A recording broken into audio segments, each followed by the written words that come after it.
தமிழ் பாரம்பரியம் மற்றும் தமிழ் தொன்மையை பறைசாற்றுகிற கிராமங்களான கீழடி, கொர்க்கை, சிவகலை இன்னும் தமிழ்நாடு முழுக்க உள்ள பல மாவட்டங்களில் நிறைய இடங்களில் தமிழர்களோட வரலாறுகள் புதஞ்சி கிடக்கு.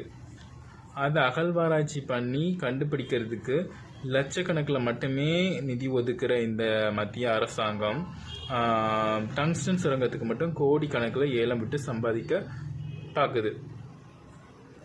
ஏன் இந்த பாரபட்சம்?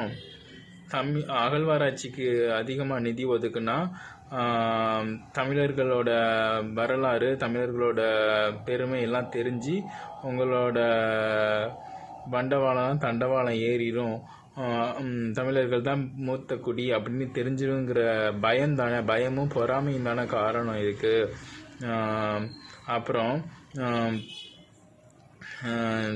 இந்த மாதிரி நீங்கள் எவ்வளோ காலம் நீங்கள் இப்படி ஆடுறீங்கன்னு பார்த்துடலாம். காலம் ஒரு நாள் கண்டிப்பாக மாறும். அப்போது தமிழர்கள் தலை நிமிருவோம். ஆனால் இப்போ தமிழில் பேசினாலே பல பேர் தமிழர்களே அவமானம் நினைக்கிற சூழ்நிலை இப்போ பெருகி போச்சு.